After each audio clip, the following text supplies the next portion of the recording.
The 6 o'clock news from the BBC with Peter Sissons and Anna Ford. Good evening. The Prime Minister states her intention to resign.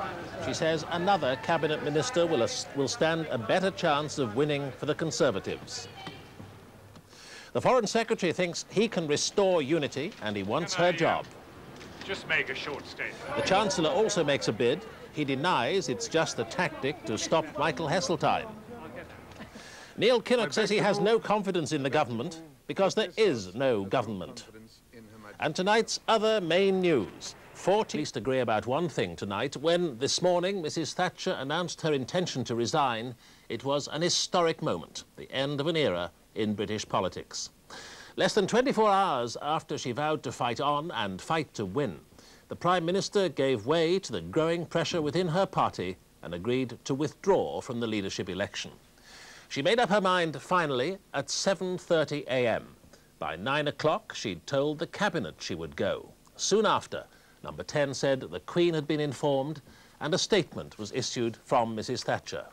Having consulted widely among my colleagues, it said, I have concluded that the unity of the party and the prospect of victory in a general election would be better served if I stood down to enable Cabinet colleagues to enter the ballot for the leadership. I should like to thank all those in Cabinet and outside who have given me such dedicated support. This afternoon, she was back in the Commons in an atmosphere charged with emotion, defending her government against the opposition's motion of no confidence. She'll stay on as leader and Prime Minister until her successor is chosen.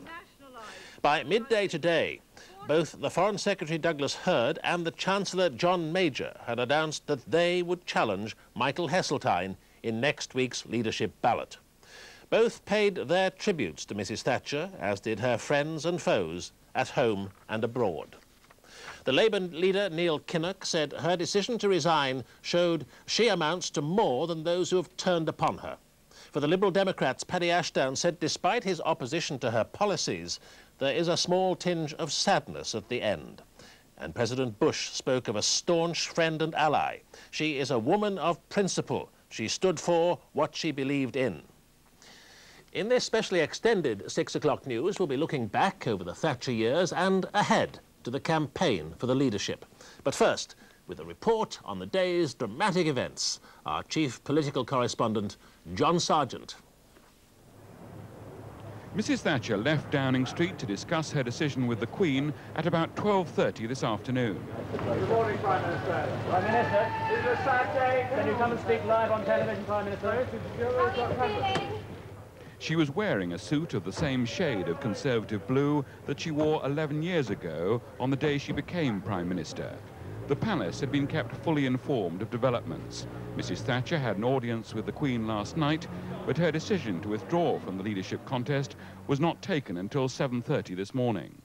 Her parliamentary private secretary was the first to hear that she had decided, after all, not to fight on. The decision was taken after a long series of discussions with her closest colleagues, which went on late into the night. When the Cabinet arrived for a meeting called for 9 o'clock, the only comments came from those who were unaware of what had happened. Are you still behind the Prime Minister, Mr. Waterbury? Yes, I am. The entire Cabinet had said they would support her, but the majority told her they did not think she would win. Reluctantly, Mrs. Thatcher had to bow to the inevitable. Douglas Hurd was among those recommending that she should withdraw. She could not hope to hold the party together and win the next election. Inside at the Cabinet meeting, Mrs. Thatcher said it was a funny old world, that after winning 3 elections and with the overwhelming support of the party, she had to go. Some of those who had insisted it would not happen now had to eat their words. This is a typically brave and selfless decision by the Prime Minister. Once again, Margaret Thatcher has put her country's and party's interests before personal considerations. She has decided in the best interest of the country, the government and the party that it would be better for her to stand down. And what is her mood? Well, her mood is, like always, she does her duty. Of course she's sad, but... Mrs. Thatcher returned after half an hour at the palace. Ministers stretched the usual rules about the strict confidentiality of Cabinet meetings. A very moving statement was read out by the Lord Chancellor, followed by a statement by Douglas Hurd. I was wondering whether to come in, but quite honestly, I didn't want to prolong the agony, and no one else spoke apart from Ken Baker, who paid a great tribute to her on behalf of the party. In the short informal gathering thereafter, as colleagues who'd soldiered together for many years together, sat over a cup of coffee reflecting on events, before we went out to resume the fight to get this party and this government back on the rails and to continue the work that we've been devoting ourselves to for so long.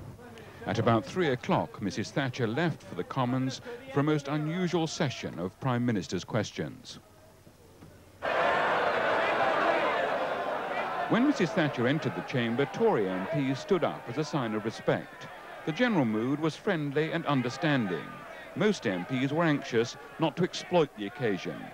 But the first comment from a Northern Ireland unionist was hard and double-edged. You will understand that Ulster Unionist members will have empathy today with the Prime Minister because we know what betrayal means. By chance, the first Tory MP to speak was one of those who'd been accused in recent days of betraying the Prime Minister. Would my right honourable friend accept... To his later question, the answer is no. No more than we had an election when Mr. Wilson changed to Mr. Callaghan. The Liberal Democrat leader said that many MPs recognised that she had taken a very tough decision with great dignity. May I also say to her that however wide our political divisions, and they are of course very wide, no one can doubt the special style she's brought to that dispatch box, nor her courage, conviction and determination that she has brought to her premiership. Mr. Speaker, perhaps I might ask her to use this opportunity to offer to the House any advice she might have for a successor. Mr. Speaker, apart from the last bit, may I thank the right honourable gentleman for his kindness. May I remind the House that I expect to be here on Tuesday afternoon and possibly even on Thursday afternoon. A significant reference to a possible third ballot next week. So I hope the House will be as kind then as it is today. Loyal Tories showed their emotion. My right honourable friend, accept from me the love and affection of millions of people in my part of the world who have looked to her over these years with the greatest admiration and delight. Does my right honourable friend not agree that the age of chivalry is gone and has been succeeded by those of economists and calculators? Does she further not look back with pride and satisfaction at all those years when she's leader of this country and the world statesman? Mrs. Thatcher readily agreed, but some MPs couldn't resist making heavy political points. A Labour MP complained of her policies, particularly the poll tax. Will the Prime Minister indicate who she thinks should take a share in the blame for what is, after all, a Conservative mess? Well, the honourable gentleman always was quite a good advocate. He could speak to any brief, and I don't believe he believed a word of that. Mrs. Thatcher's performance, of course, delighted Tories and greatly impressed the majority of MPs. Even those bitterly opposed to her recognise her remarkable political personality. And on all sides, now that she's decided to go, many MPs can feel genuinely sad. At Westminster, the three leadership campaigns have begun in earnest. In the Commons and defending her government for the last time in a big set-piece debate. An appearance at the dispatch box described by Paddy Ashdown as a bravura performance, which I suppose makes the flowers all the more appropriate.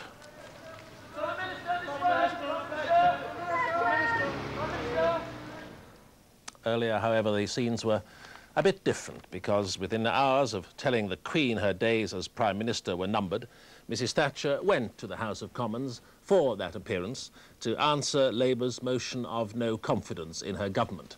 She staunchly defended her 11-year term in office and predicted a fourth electoral victory for the Conservative Party. But the opposition leader, Neil Kinnock, again called for an immediate general election, saying, how could there be confidence in a government split from top to bottom? For the past few weeks, what are their real reasons for bringing this motion before the House? Because there were no alternative policies. There were just a lot of disjointed, opaque words. It can't be complained about Britain's standing in the world. That is deservedly high, not least... And she defended her government's stance on Europe, taking questions from opposition MPs.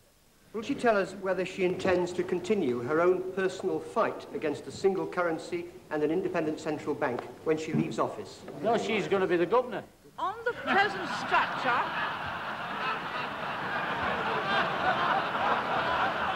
What a good idea. She'd warmed to her theme. I'm enjoying this. I'm enjoying this. But then she turned to the Gulf. The centuries of history and experience which ensure that when principles have to be defended, when good has to be upheld, when evil has to be overcome, then Britain will take up arms. It is because we on this side have never flinched from difficult decisions that this House and this country can have confidence in this government today.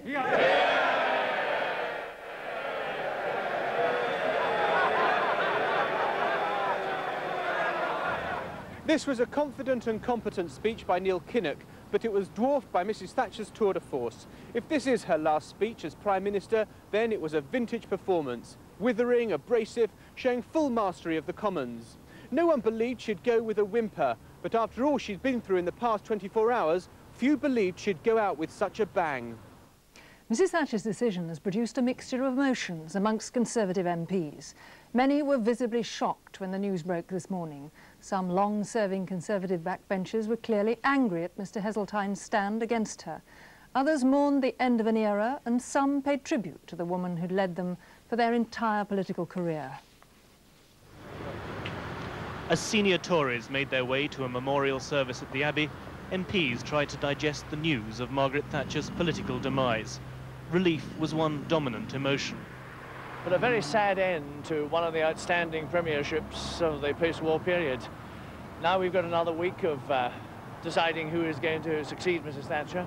It won't be easy for any of us, but just for the moment I think we're all feeling a sense of shock and a sense of identity with how she must be feeling herself. We're all sad, but it's the right decision, because she's gone in a noble way instead of being ignobly beaten, which would have been terrible. Some 12 million people, that a few members of our party have actually brought the Prime Minister down. How will the world see it, do you think? I think they will be amazed, absolutely amazed. The rancour of the Thatcher loyalists is aimed not at those who convinced the Prime Minister to go, but at the Heseltine bandwagon that made her departure almost inevitable. They're cowards. They did it because they were trying to save their seats. And they hid behind, most of them, behind the cloak of anonymity. And the effect has been that someone who has been elected 3 times by 30 million people has been turfed out by 150. I've had these letters saying, you know, if you ditch Margaret Thatcher, we'll never work for the Conservative Party again. To which I respond, stay with us.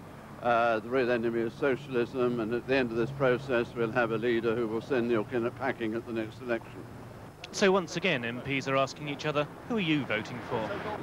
Well, I have had a deep struggle between Mr Major and Mr Hurd. It hasn't been an easy choice. I think either would make an excellent Prime Minister, either would unite the party, but I have decided that on grounds of experience and the authority he carries in the House and the very fine showing that he's made in foreign affairs, bearing in mind the Gulf crisis is coming up, that I feel I must support Douglas Hurd. I think Michael must be the favourite now. He's up and running. It was pushed. There was a very strong effort on Mrs Thatcher's behalf, starting mid-afternoon. As soon as she got back from Paris, her managers went into action, the right wing of the party, and other people who are enthusiastic for Mrs Thatcher went in, and there was a big campaign, a counter-attack rolling. But then, as she saw the ministers in the course of the evening, as she saw other advisers, it became clear that an awful lot of them were only supporting her with the greatest possible reluctance. A whole group of cabinet ministers, I think about 4 or 5, told her that they couldn't speak up for her during the weekend if she tried to stand for a second ballot. Those included people, I think, like Chris Patton, Kenneth Clarke, Malcolm Rifkind, Norman Lamont, and there were others who, although they did not say that, made it very clear to her that they felt she would be much wiser for her own sake and for the sake of the party to stand down. So she went home to Downing Street. She had a late night session with Norman Tebbit, among others, and she said she would sleep on it, but I think most of them thought that her mind was made up before she went to bed. Now, we've just heard John Major say that he wouldn't have entered if he thought he couldn't win.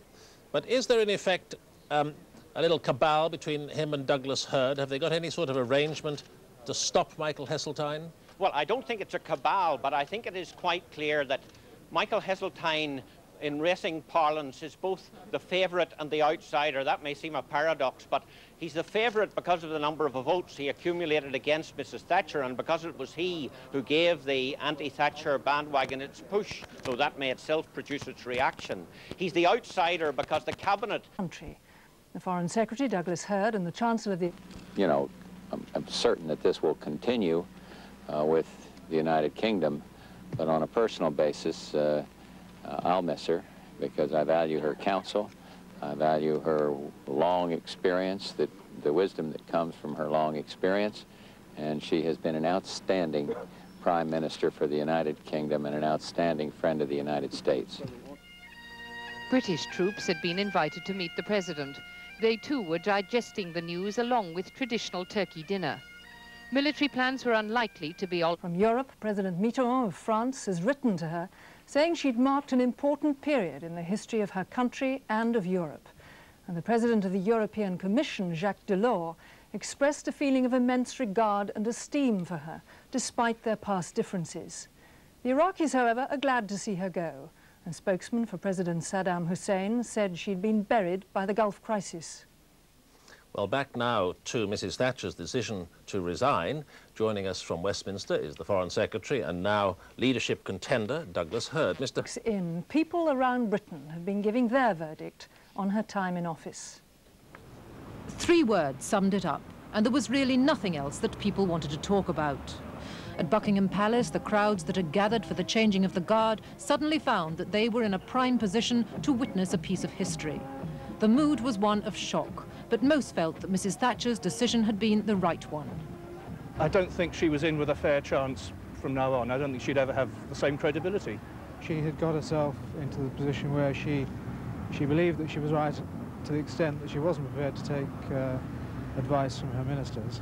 It's a real end of an era, but it's been such an awful era for the country that I don't think she'll be mourned by too many people. At Mrs. Thatcher's old school in Grantham, no one could quite believe that their most famous pupil was no longer to be the leader of the country. We look up to her and we just see her as this great role model and gives us an inspiration. She's a woman who succeeded in a male-dominated world.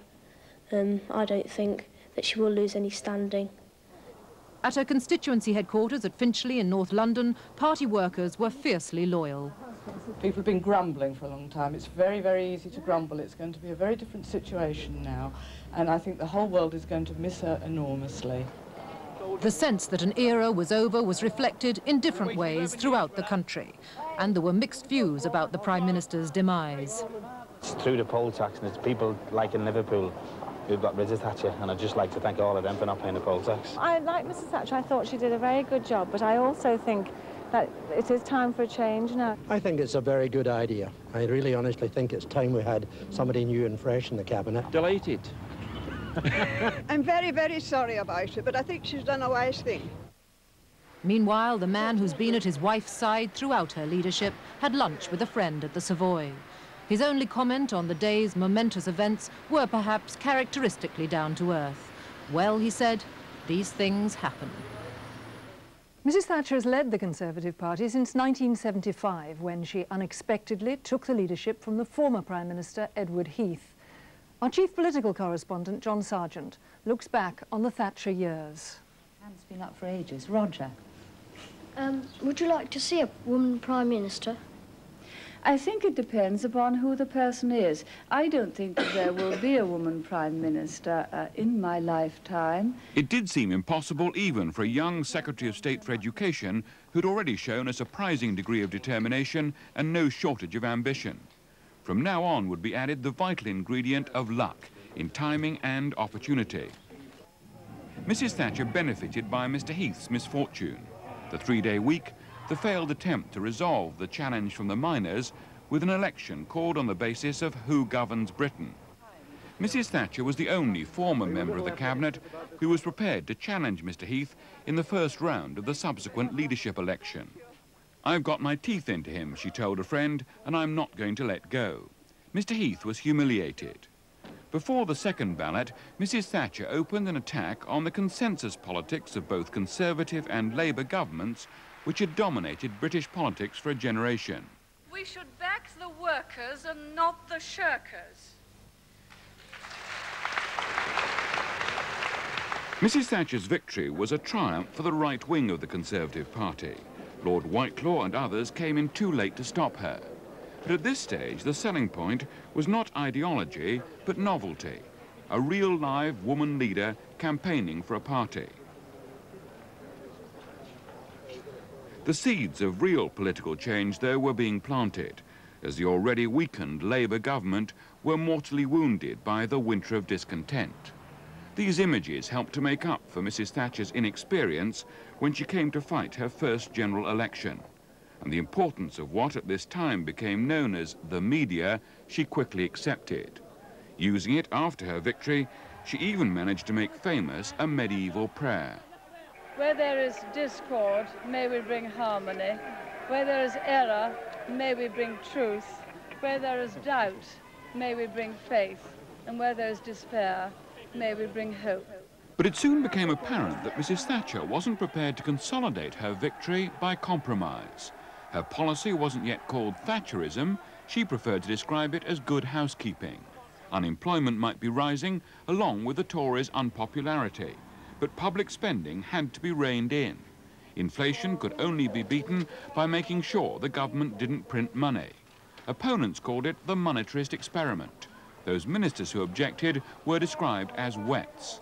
Mrs. Thatcher would not turn. To those waiting with bated breath for that favourite media catchphrase, the U-turn, I have only one thing to say. U-turn if you want to.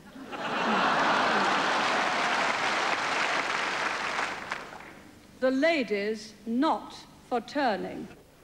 The budget of 1981, proposing an even tighter squeeze despite the recession, left the wets dumbfounded. But inflation was reduced and the economy began to pick up. And then came the Falklands War. The invasion of the Falklands was seen as a failure of government. 3 ministers resigned. But Mrs. Thatcher took the hardest decision of her career and dispatched the task force, despite the considerable military risks. And she displayed the tension she felt when the news came through that South Georgia had been retaken.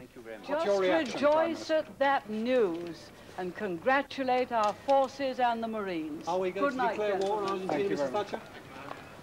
Rejoice. There were terrible moments when it looked as if the risks of the Falklands War might be too great.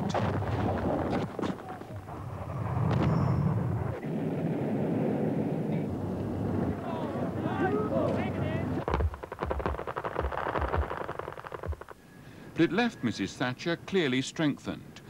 The Falklands factor helped her to win the election the year after. But also the economy had picked up, and with the sale of council houses, Mrs. Thatcher had widened her appeal. Labour looked old-fashioned, and with the birth of the Centre Party alliance, the opposition was fatally divided. It was her landslide.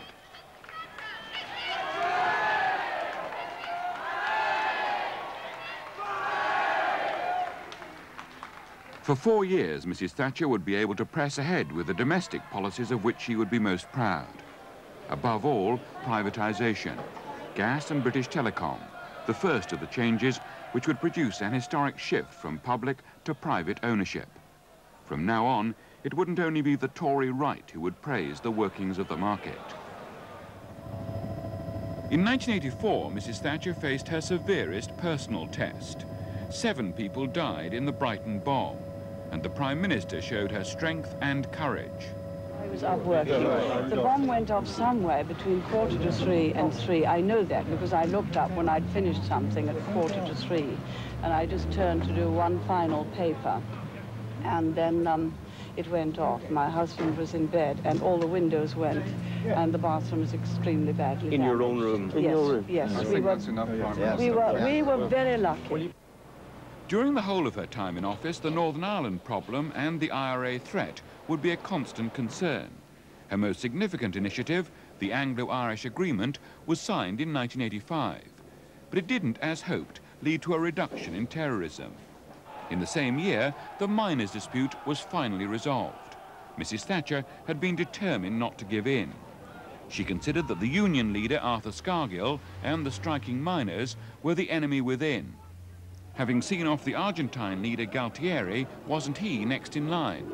And it fitted in with her general determination to press ahead with her trade union reforms. Mrs. Thatcher won the victory many people hoped for, but the cost was considerable. And some criticised what they saw as her apparent enthusiasm for confrontation. That criticism of her style was raised again when she attended a Commonwealth conference. She agreed to sanctions against South Africa involving a ban on Krugerrands, but then went out of her way to play down its importance. Tiny little bit, tiny little bit, tiny. Do you know how the value of Krugerrands that are imported? £500,000. Different questions about her style were raised by the Westland affair. An argument over the future of the helicopter company turned personal. Michael Heseltine left, complaining that Mrs. Thatcher was undermining cabinet government. Another cabinet minister, Leon Britton, was engulfed, and differences on European policy emerged. Mrs. Thatcher always seemed to be happier looking across the Atlantic than across the Channel. She formed a close personal link with Ronald Reagan and readily agreed when he wanted British bases for the Libyan bombing raid. The leader of the other superpower also found Mrs. Thatcher a useful ally. By laying on a spectacular visit to Moscow, President Gorbachev confirmed her position as a major international figure. And at home, helped by a chancellor she was to call brilliant, the economy boomed. Income tax, particularly on the top rates, was cut. Yuppies emerged. High growth and low inflation at last seemed possible. The 1987 election marked the high point of what Tories were now happy to call Thatcherism. Mrs. Thatcher had changed the political map, and Labour could not deny it. We've got a big job to do in some of those inner cities, a really big job. Our policies were geared education and housing to help the people in the inner cities to get more choice. And politically, we must get right back in there because we want them to next time. But you've been... Emboldened by her victory, Mrs. Thatcher pressed on. More privatisations and more radical changes in education and health.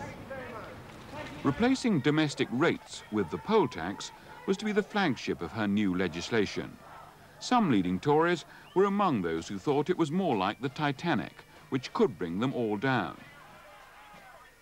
And on the issue which always risked splitting the party, Europe, Mrs. Thatcher seemed determined to make a stand.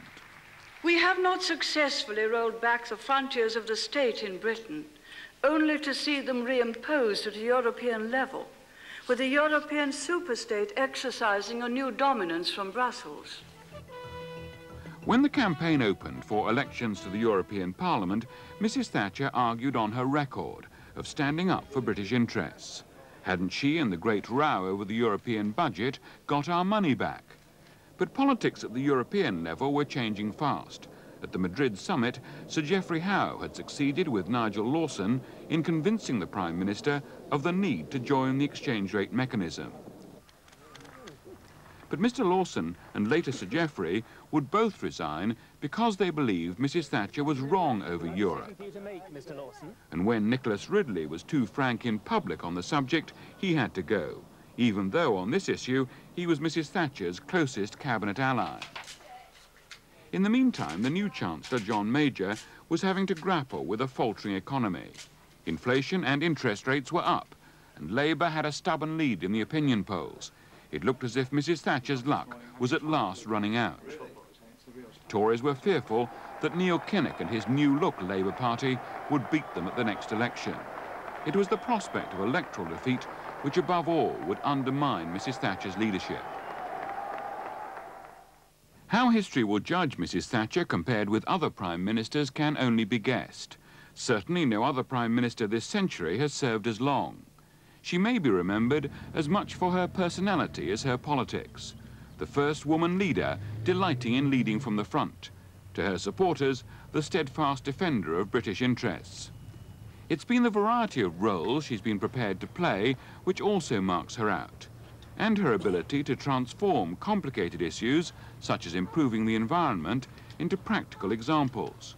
She may sometimes have invited ridicule, but her views have always been serious, and she's got them across.